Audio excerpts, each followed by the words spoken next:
First topic మూలకాలు అయిపోయింది. పదార్థంపై ఉష్ణ ప్రభావం.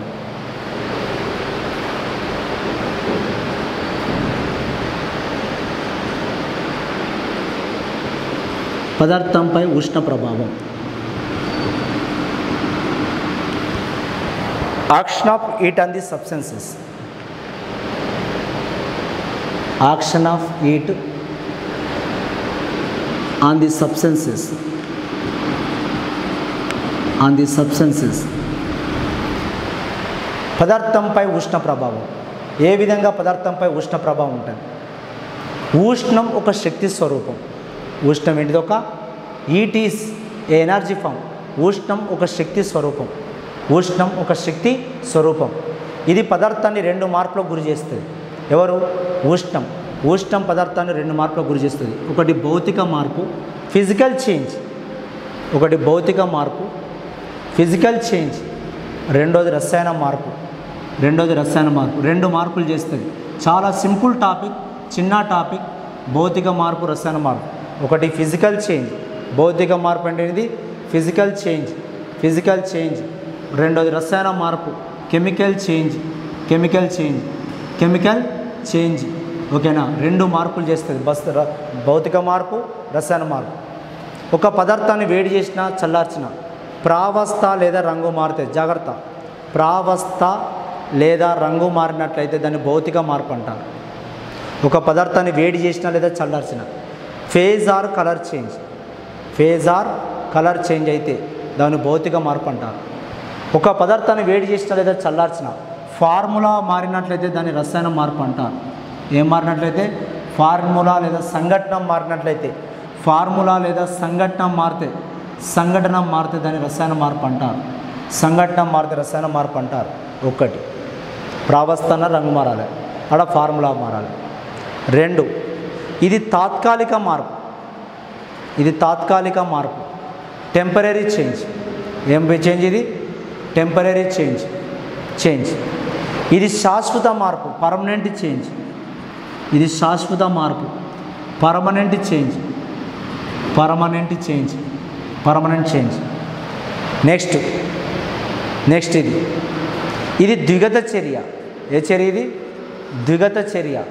Reversible reaction. ఇది అద్విగత చర్య. ముందుకే వద్దుగా వెనకకు రాదు. ఎవరు? రసాయన మార్పు. అద్విగత చర్య. ఓకేనా? Irreversible reaction.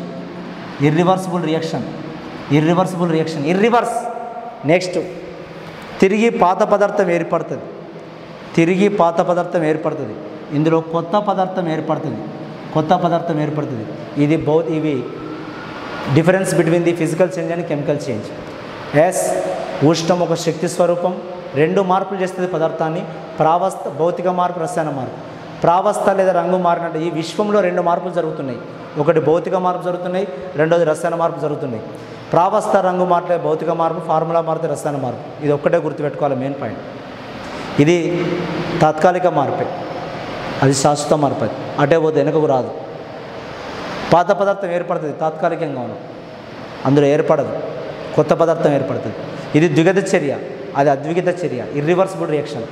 ఇప్పుడు కొన్ని భౌతిక మార్పు ఉదాహరణలు చూద్దాం, కొన్ని రసాయన మార్పు ఉదాహరణలు చూద్దాం. ఓకేనా? అది క్వశ్చన్ రేపు ఎగ్జామ్లో వచ్చేది.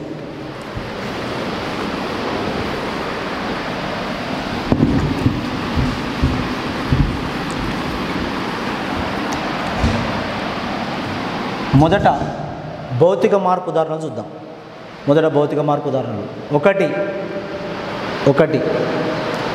ఒకటి ఫస్ట్ వన్,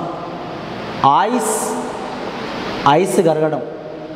ఐస్ని వేడి చేస్తే హీట్ సింబల్. ఇది హీట్. నీరు అవుతుంది, వాటర్ అవుతుంది. వాటర్ని హీట్ చేస్తే వేపర్ అవుతుంది. అంటే ఐస్ అనేది ఘన స్థితిలో ఉంటుంది, నీరు ద్రవ స్థితిలో ఉంటుంది, ఇది వాయు స్థితిలో ఉంటుంది. ప్రావస్థ మారుతుంది. ఘన ప్రావస్థ, ద్రవ ప్రావస్థ, వాయు ప్రావస్థ. ఇందులో ఉన్నటువంటి ఫార్ములా H2O. ఇందులో ఉన్న ఫార్ములా H2O. ఫార్ములా మారట్లేదు. ఓకేనా? హీట్ చేస్తే కేవలం phase is change. Ice water vapour. ఘన ప్రావస్థ, ద్రవ ప్రావస్థ, వాయు ప్రావస్థ. ఓకేనా? అంటే ఏం మారుతుంది అంటే ఐస్ని హీట్ చేస్తే వాటర్ అవుతుంది, వాటర్ని హీట్ చేస్తే వేపర్ అవుతుంది, వేపర్ను కూల్ చేస్తే వాటర్ అవుతుంది, వాటర్ను కూల్ చేస్తే ఐస్ అవుతుంది.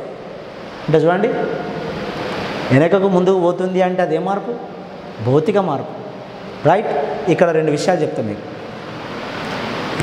నీరు కరగడాన్ని ఏమంటారు? ద్రవీభవనం అంటారు. ద్రవీభవనం. ఐస్. వాటర్ నీరుగా మారడాన్ని ఏమంటారు? వాటర్ బాష్పీభవనం. బాష్పీభవనం, వేపరైజేషన్, బాయిలింగ్ పాయింట్. వాటర్ వేపర్గా కావాలని, వేపర్ నీరుగా కావాలని ఏమంటారు? ఇది అడిగాడు.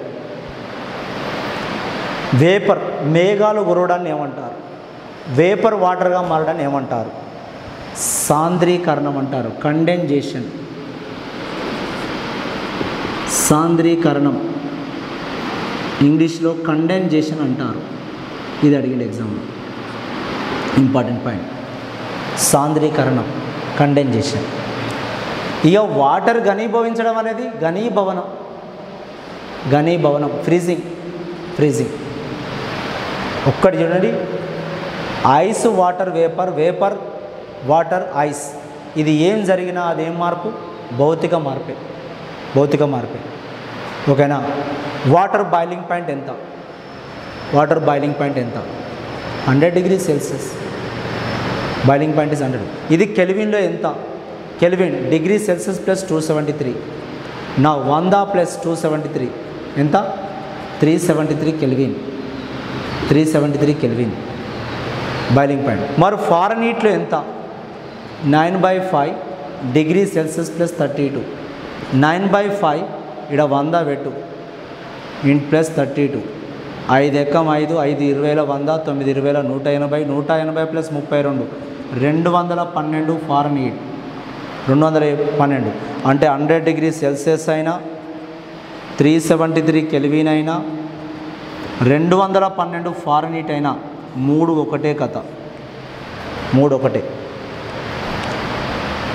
నీటి బాయిలింగ్ పాయింట్ ఎంత? 100 డిగ్రీ సెల్సియస్. కెల్విన్లో ఎంత? కెల్విన్ అన్నప్పుడు దాన్ని 100 కలుపు, దానికి డిగ్రీ సెల్సియస్కు 273 కూడండి, 373 కెల్విన్. మరి ఫారెన్హీట్ ఎంత? Fahrenheit is equal 9/5 degree Celsius plus 32. ఇక్కడ 100 పెట్టు, 5 ఎక్కం 5 20 100, 9 20 180, 32 212 ఫారెన్హీట్.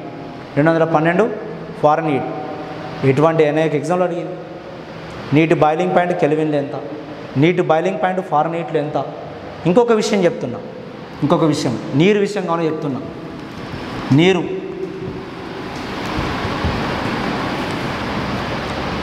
చాలా నీరు గొప్పది.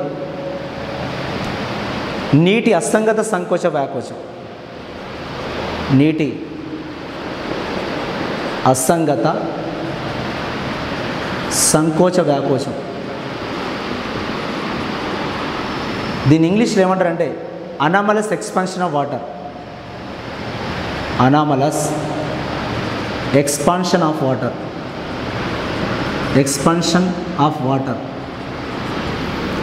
నీటి అసంగత సంకోచ వ్యాకోచం. విశ్వంలోనే ఏ పదార్థానికి లేని గుణం కేవలం వాటర్కి మాత్రమే ఉంది, ఈ అసంగత సంకోచ వ్యాకోచం. అది ఉండకపోతే నీటిలో ఉన్న జీవరాశులు చచ్చిపోయేటివి. ఏది జరిగినా ప్రకృతిలో జరిగేటువంటి ఏదైనా కానీ అది మానవాళికి ఉపయోగమే, జీవరాశికి ఉపయోగమే. అంటే మానవ ప్రమేయం వల్ల కాదు, ప్రకృతి ప్రమేయం వల్ల ఏది జరిగినా నీటికి మాత్రమే అసంగత సంకోచ వ్యాకోచం ఉంది. అన్ని పదార్థాలు నిర్దిష్ట ఉష్ణోగ్రతతో పాటు మారుతుపోతుంది, ఉష్ణోగ్రతతో తగ్గుదలతో మార్పు వస్తుంది. కానీ నీటికి మాత్రం అసంగత సంకోచ వ్యాకోచం ఉంది, కేవలం నీటికి మాత్రమే ఉంది. మరి ఆ నీటి యొక్క అసంగత సంకోచ వ్యాకోచం ఏంటిది అసలు అంటే ఇక్కడ చూడండి, 0 డిగ్రీ సెల్సియస్ వద్ద నీరు ఐస్గా ఉంటుంది, ఘనస్థితిలో ఉంటుంది. పెనసారి వచ్చింది ఇది ఎస్ఐలో, ఇది ఘనస్థితిలో ఉంటుంది. 0 డిగ్రీ సెల్సియస్ నుంచి 4 డిగ్రీ సెల్సియస్కి వద్దాం, 4 డిగ్రీ సెల్సియస్కి వద్దాం. 4 నుంచి 100కి వద్దాం, 100కి వద్దాం. అంటే ఇక్కడ 0 నుంచి 4 వచ్చే వరకు ఏం జరుగుతుంది? అంటే 0 నుంచి 4 వచ్చే వరకు మొదట సంకోచం జరుగుతుంది, కాంట్రాక్షన్ జరుగుతుంది, సంకోచం దగ్గరికి వస్తుంది.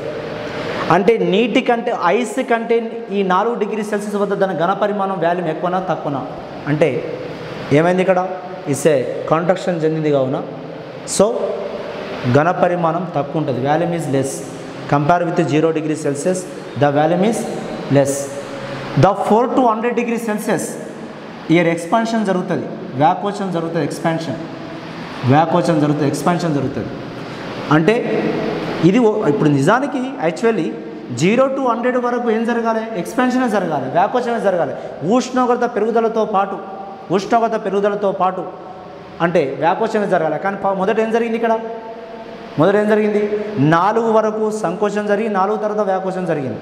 Up to 4 degree Celsius first ఇజే సంకోచం, తర్వాత ఏం జరిగింది వ్యాకోచం జరిగింది. తర్వాత మరి ఇదే రిటర్న్ వస్తాం 100 to 4కి వస్తాం, 4 to 0కి వస్తాం. అండ్ ఇక్కడ ఏం జరుగుతుంది మరి రివర్స్ రావాలి, ఇక్కడ వ్యాకోచం జరిగినప్పుడు సంకోచం జరగాలి, ఇక్కడ సంకోచం జరిగినప్పుడు ఏం జరగాలి, వ్యాకోచం జరగాలి, అంతే కదా, రివర్స్ వస్తుంది. ఓకేనా. ఇక్కడ అడిగే క్వశ్చన్ ఏంటంటే, క్వశ్చన్ ఎట్లా వస్తుందంటే 2 నుంచి 4 డిగ్రీ సెల్సియస్కి వచ్చినప్పుడు నీటి ఘన పరిమాణం పెరుగుతుందా తగ్గుతుందా అని అడిగాడు.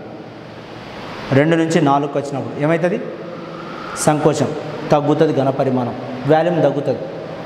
మరి అదే 4 నుంచి 2కి వచ్చినప్పుడు ఏం జరుగుతుంది అని అడుగుతాడు. 4 నుంచి 2 జరిగినప్పుడు ఏమవుతుంది, పెరుగుతుంది. ఇది తగ్గును, ఇదేమవుతుంది పెరుగును, పెరుగును కాదా. ఫర్ ఎగ్జాంపుల్ ఒక విషయం చెప్తాను ఇక్కడ మై డియర్ ఫ్రెండ్స్. ఈ విధంగానే ఉష్ణోగ్రత పెరుగుదలలో తగ్గుదలలో మార్పు జరుగుతుంది కావున దీన్ని ఏమంటారు, అనామలస్ ఎక్స్పాన్షన్ ఆఫ్ వాటర్ అంటారు. ఒక బాటిల్ ఫుల్ నింపినాం, వాటర్ ఫుల్ నింపి దాన్ని ఫ్రిడ్జ్లో పెడితే 0 డిగ్రీ సెల్సియస్కి వస్తుంది.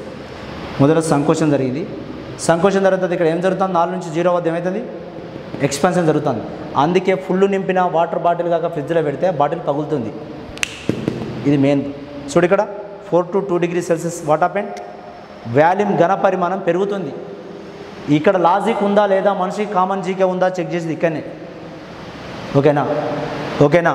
అదే కాక ఒకవేళ ఐస్ వాటర్ కాక మన బాటిల్ తీస్తే అయితే దాని ఏమవుతుంది, వాల్యూమ్ తగ్గుతుంది, ఒకసారి వాల్యూమ్ తగ్గుతుంది. ఎక్కడ తగ్గుతుంది, 4 లోపు అయితేనే తగ్గుతుంది, కిందికి వస్తుంది, ఒకసారి వాటర్ కిందికి వస్తుంది, వచ్చి మళ్ళీ ఏమవుతుంది, వ్యాకోచం జరుగుతుంది.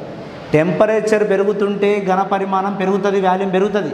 కానీ ఇక్కడ ఏమవుతుంది చూడండి, ఇక్కడ 4 నుంచి 0కి వచ్చే వరకు ఏం జరుగుతుంది, అందులో ఉన్న బాటిల్ పరిమాణానికంటే కొద్దిగా పెరుగుతుంది.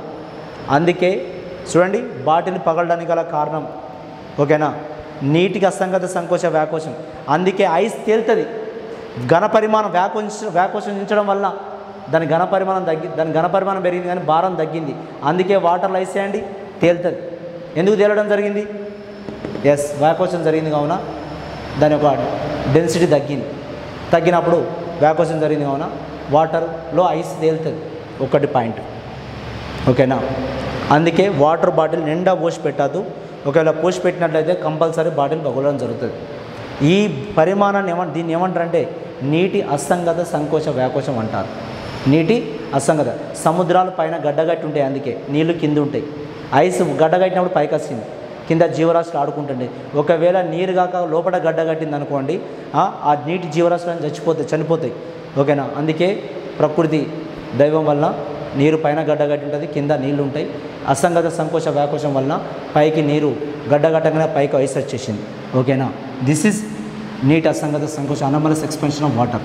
దెన్ రెండవది, ఇది భౌతిక మార్పు కిందనే చెప్తాం ఓకేనా. వాటర్ హాజ్ 3 స్టేజెస్, ఘన స్థితిలో, ద్రవ స్థితిలో, వాయు స్థితిలో ఉంటుంది. భౌతిక మార్పు అది, ఫార్ములా మారదు. 2 మైనం అంటే వ్యాక్స్ అంటే దీన్ని పారాఫిన్ అంటారు. ఏమంటారు, పారాఫిన్. ఇది ఘన స్థితిలో ఉంటుంది, సాలిడ్ స్టేజ్. దీన్ని వేడి చేస్తే ద్రవ స్థితికి వస్తుంది. మైనం ద్రవ స్థితిలో ఉంటుంది, వ్యాక్స్ ఈజ్ లిక్విడ్ స్టేజ్, ద్రవ స్థితికి వస్తుంది, గడ్డ కడుతుంది. నెక్స్ట్ ద్రవ స్థితికి వస్తుంది, మళ్ళీ గడ్డ కడుతుంది. అంటే వేడి చేస్తే కరుగుతుంది, చల్లార్చింది అనుకోండి గడ్డ కట్టడం జరుగుతుంది ఓకేనా. మైనం ఓకేనా, వ్యాక్స్ కథ. 3rd వన్ ఈజ్ ఐరన్ కాక ఐరన్ అయస్కాంతంతో రుద్దితే, ది రబ్బింగ్ విత్ అయస్కాంతం మ్యాగ్నెటిక్, అయస్కాంతంతో రుద్దితే ఇది ఐరన్, ఇది non magnetic, this is non magnetic, this is what magnetic. ఈ ఐరన్కు మ్యాగ్నెటిక్ నేచర్ వస్తుంది. దీనికి ఏమొస్తుంది? మ్యాగ్నెటిక్ నేచర్ వస్తుంది. ఎవరికి? ఈ ఐరన్కు మ్యాగ్నెటిక్ వస్తుంది. దీన్ని వేడి చేసినాం అనుకో ఇది నాన్ మ్యాగ్నెటిక్ అవుతుంది. ఐరన్ మ్యాగ్నెటిక్తో రుద్దింది అనుకోండి, ఓకేనా, both is a temporary change. Is a what change? Temporary change. ఐరన్ను అయస్కాంతంతో రుద్దితే మ్యాగ్నెటిక్ వస్తుంది ఐరన్కు, అదే విధంగా రుద్దింది అది వేడి చేసినాం అనుకో కోల్పోతుంది. అంటే is a what change? Temporary change. ఏ చేంజ్ ఇది? Temporary change. ఓకేనా. Next 4 zinc oxide. ZnO, zinc oxide. ఇది యాక్చువల్ వైట్ కలర్ ఉంటుంది. ఏ కలర్ ఉంటుంది? వైట్ కలర్ ఉంటుంది. దీన్ని వేడి చేసినాం అనుకో, zinc oxide is heating on the temperature. Heat చేసినాం అనుకోండి, జింక్ ఆక్సైడ్ ఈజ్ ఎల్లో కలర్కి వస్తుంది. జింక్ ఆక్సైడ్ ఏ కలర్కి వస్తుంది? ఎల్లో కలర్కి వస్తుంది. ఎల్లో కలర్కి వస్తుంది. Zinc oxide is yellow colour. ఏం మారింది ఇక్కడ? Formula can't be change. Formula మారలేదు, కేవలం మారింది ఏంటిది? ఓన్లీ కేవలం రంగు మారింది. White colour to yellow colour, white colour to yellow colour. Colour is change. White yellow. Zinc ఆక్సైడ్కి ఇంకో పేరు అంటారు, ఫిలాసఫర్ వూల్ అంటారు. Zinc oxide is called what? Philosopher wool అంటారు. ఫిలాసఫర్ వూల్ అని ఎవరిని అంటారు? ఫిలాసఫర్ వూల్ అంటారు. జింక్ ఆక్సైడ్ ఫిలాసఫర్ వూల్ అంటారు. మరి గ్లాస్ వూల్ అంటే ఏంటిది? ఇంకొక పేరు. గ్లాస్ వూల్ అంటే ఏమిటి? గ్లాస్ వూల్ అంటే ఆప్టికల్ ఫైబర్ని అంటారు. గ్లాస్ వూల్ అంటే దీన్నే సన్నని గాజు తంతువు అంటారు.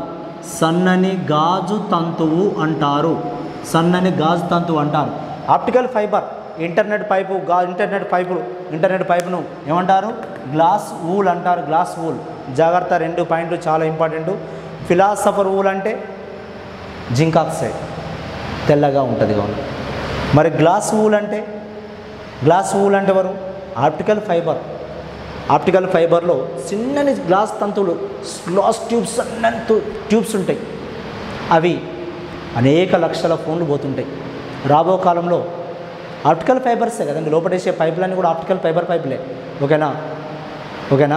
తర్వాత ఉన్న 5G సేవలు జరుగుతాయి. ఇప్పుడు 4G సేవలు నడుస్తున్నాం. ఇప్పటికే నెట్ అంత ఫాస్ట్ ఉందంటే దానికన్నా 2000 రేట్లు ఫాస్ట్ ఎక్కువ ఉంటుంది నెట్. మీ నాలెడ్జ్ పెంచాలి. మీరు మిమ్మల్ని ఉన్నతంగా తయారు చేయడమే మా లక్ష్యం. ఓకేనా. ఆప్టికల్ ఫైబర్ కనెక్షన్ చేసినట్లయితే, ఓకేనా, ఈ 4G సేవల కంటే 5G సేవలు 2000 రేట్లు ఈజ్ మోర్ ఫాస్ట్. అంటే టచ్ అయితే సార్లు ఆన్ అయిపోతుంది. ఇప్పుడు ఏంటంటే నెట్ ఏంటంటే ఇప్పుడు సాటిలైట్ ఇక్కడ నుంచి టవర్ నుంచి సాటిలైట్ నుంచి వస్తుంది. ఓకేనా. అంటే దాదాపు 36,000 కిలోమీటర్లు ఉన్న సాటిలైట్ పోయి రావాలి. అప్పుడు అవసరం లేదు, ఇక్కడనే కనెక్షన్ చేసుకుంటుంది. నీకు ఇన్ఫర్మేషన్ ఎక్కడికి కావాలి, ఎక్కడికి వెళ్ళి రావాలి. ఓకేనా. తొందరగా ఇవ్వడం జరుగుతుంది, ఇది ఫాస్ట్ జరగడం జరుగుతుంది. జింక్ ఆక్సైడ్ను ఏంటి? వైట్ కలర్ ఉంటుంది. దీన్ని వేడి చేస్తే ఏ కలర్ మారింది? హీట్ చేస్తే వైట్ కలర్కు మారింది, ఎల్లో కలర్కు మారింది. ఓకేనా. రైట్, ఎల్లో కలర్కు మారడం జరిగింది. ఓకేనా. నెక్స్ట్ జింక్ ఆక్సైడ్కి ఇంకోటి అంటే జింకైట్ అంటారు. దీన్ని జింకైట్ అంటారు. జింక్ ఆక్సైడ్కి ఇంకో పేరు ఏం పేరు? మెటలర్జీ ప్రకారం జింకైట్ అంటారు. ఇవి దగ్గర ఒక్కొక్కటి పెట్టుకోండి దగ్గర. ఓకేనా. జింకైట్ అంటే ఏంటిది? జింక్ ఆక్సైడ్ని జింకైట్ అంటారు. Next 4 lead oxide. ఇది ఎల్లో కలర్ ఉంటుంది సహజంగా. లెడ్ ఆక్సైడ్ ఏ కలర్ ఉంటుంది? Yellow colour. దీన్ని వేడి చేస్తే భౌతిక మార్పే. వేడి చేస్తే లెడ్ ఆక్సైడే ఏంటిది? లెడ్ ఆక్సైడ్ ఇది బ్రౌన్ కలర్కి వచ్చేస్తుంది. ఏం మారింది ఇక్కడ వేడి చేస్తే? ఫార్ములా PbO ఫార్ములా మారలేదు, కానీ మారింది ఏం మారింది? రంగు మారింది అంటే ఏంటిదంటే ఎస్ భౌతిక మార్పే. రంగు మారిందంటే ఏ మార్పు? భౌతిక మార్పే. ఓకేనా. భౌతిక మార్పే. ఓకేనా. ఇది ఎల్లో కలర్, అది బ్రౌన్ కలర్. ఓకేనా. ఇంకొకటి లీథార్జ్ అంటే ఎవరు? నా గొప్పతనం ఏంటంటే నేను కొన్ని బిట్లు చెప్తుంటా, అవే ఇంపార్టెంట్. లీథార్జ్ అనే ఏ లోహ ఖనిజాన్ని అంటారంటే లెడ్ ఆక్సైడ్ అంటారు. లెడ్ ఆక్సైడ్ను లీథార్జ్ అంటారు. పక్కకు రాసుకోవాలి. ఇది తెలవలేదంటే నువ్వు ఎంట్రన్స్లో చాలా ఉన్నది ప్రిపేర్ అయ్యేది ఉన్నది. మా ధర్మం మేము చెప్పుకుంటూ పోతాం. నువ్వు బిట్టు దగ్గర పెట్టుకో, నిన్ను బాగు చేయడమే మా లక్ష్యం. ఓకేనా, ఈ బిట్లు దగ్గర పెట్టుకోండి. లిథార్జ్ అంటే ఏంటిది, లెడ్ ఆక్సైడ్ ఉండని. ఓకేనా, ఇప్పుడు మైనం వ్యాక్స్ని వేడి చేసినాం నాటు కాలబెట్టుడు కాదు బ్రో. ఓకేనా, ఘనస్థితికి ద్రవస్థితికి మారుతుంది. ఏ మైనం అయినా లక్క అయినా ఏదైనా కానీ. ఓకేనా, ఐరన్ అయస్కాంతంతో రుద్దితే దానికి మగటికి వస్తుంది, వేడి చేస్తే కోల్పోతుంది. Is a temporary change. Zinc oxide white, zinc oxide yellow. ఓకేనా, ఇది కలర్ మారింది. ఏం చెప్పినా ప్రావస్థాన మారాలి, రంగాన మారాలి. ఇక్కడ చూసుకో జింక్ ఆక్సైడ్ ఏం చెప్తారని చెప్పిన ఫిలాసఫర్ ఊల్ అంటారని చెప్పిన. మరి గ్లాస్ ఊల్ అంటే ఏంటి అని చెప్పిన, గ్లాస్ ఊల్ అంటే ఆప్టికల్ ఫైబర్, సన్నని గాజు తంతువు. Lead oxide white, yellow colour ఉంది, బ్రౌన్ కలర్. ఓకేనా, లెడ్ ఆక్సైడ్ ఏమంటారు, ఇంకో ఖనిజం పేరు అనేది బ్రౌన్. ఓకేనా, లిథార్జ్ అంటారు. ఏమంటారు, లిథార్జ్. ఓకేనా, ఇది భౌతిక మార్పులో ఒక పార్టు. ఓకేనా, ఇంకొకటి ఉంది